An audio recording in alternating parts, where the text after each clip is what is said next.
Sorry, what? Average? What? Average. Or HBO, I tell you what we really were. So you got a new team member, it looks like. Yeah, you know, and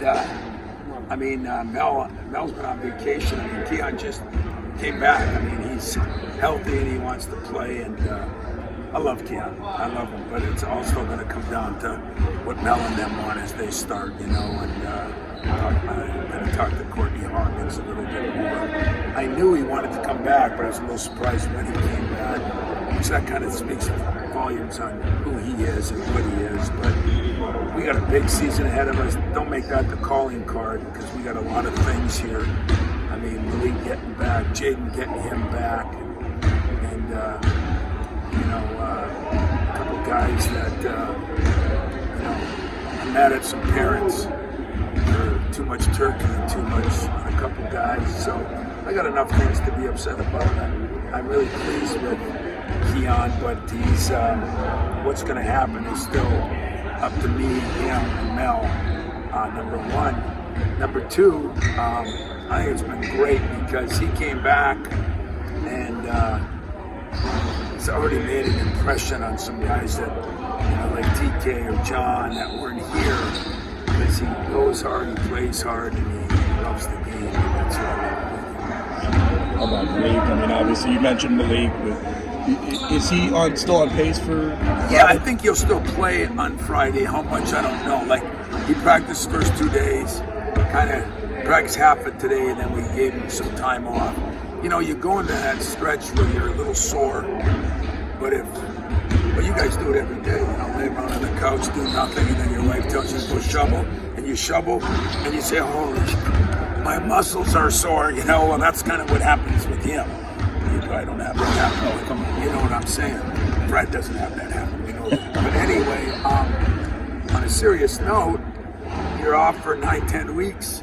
You come back, the foot might be fine. It's going to be sore around it, So, but it's that thing, and I talked to Jaden about it. The back of your mind, are you thinking one way? Well, we're not taking any chances with him as we did with Jaden. So, I actually took him out of practice today and Nick on the second half, but it was actually really good yesterday as far as his health. And we're scrimmaging a couple times. I mean, we're a better basketball team with them guys. I mean, now I can say it, and we're going to be a better basketball team with it. Whether it's enough, only time will tell, but I think getting him and Jaden back, and Jaden's got to get back to normal too. I think physically right now, Jaden's at 97%.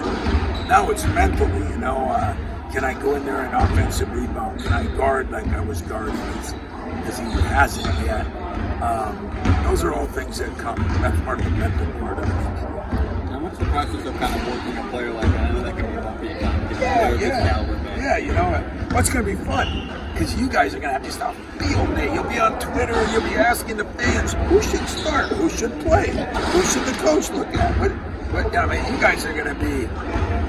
Oh my God, it's going to be. You're going to have Christmas on the 25th and Christmas on probably the middle of January. And for me, it is a little bit of a hassle because when the year started, I might have been starting one lineup. Now I might be starting another lineup. Whatever I do, there'll be 6 or 7 starters. Who actually starts? Only time will tell. The nice thing is, for once in a while, because it doesn't happen very often the last couple of years, there's going to be some legitimate competition for who starts. So if someone doesn't want to play good, doesn't want to practice good, he ain't going to play. He ain't going to start. I'm going to enjoy that part of it, but I'm looking at it more positive that everybody wants to play and everybody. And then what I'll probably do, 10th, 15th, when it really gets where everybody's back, I'll probably call each and every one of you and I'll have a poll. Who do your people tell you that Izzo should start? And then I'll make my decision based on the media. And if it fails, I'm going to say those SOBs caused this.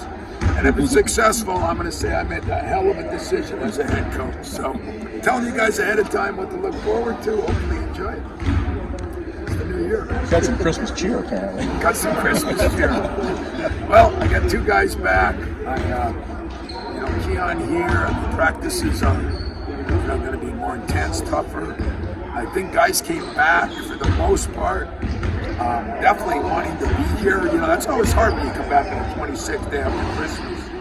So yeah, I'm enjoying where I'm at right now. And then I watched a lot of games, and I watched a lot of our games over the holiday, and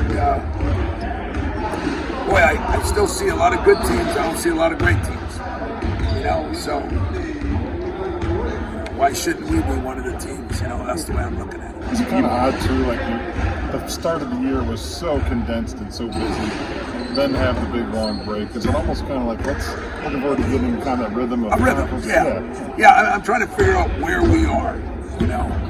And we still look at of all the things we went through that week after the Portland was a disaster.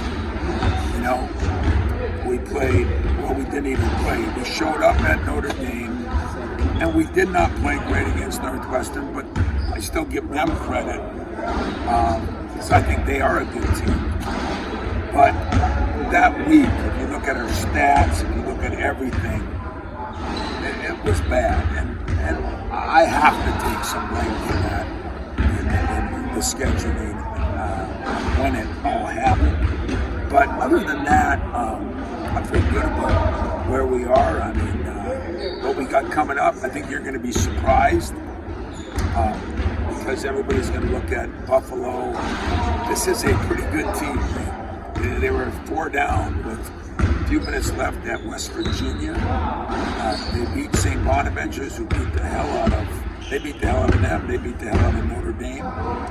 So this is an athletic, driving team, good team, and well coached. And we got one bad loss, and I don't know how bad that was, Howard, and that's it. And so concerned about that coming back too. How do you use this kind of as a jump off into kind of, you talk about building the rhythm, but then it's like right after this game, it is right.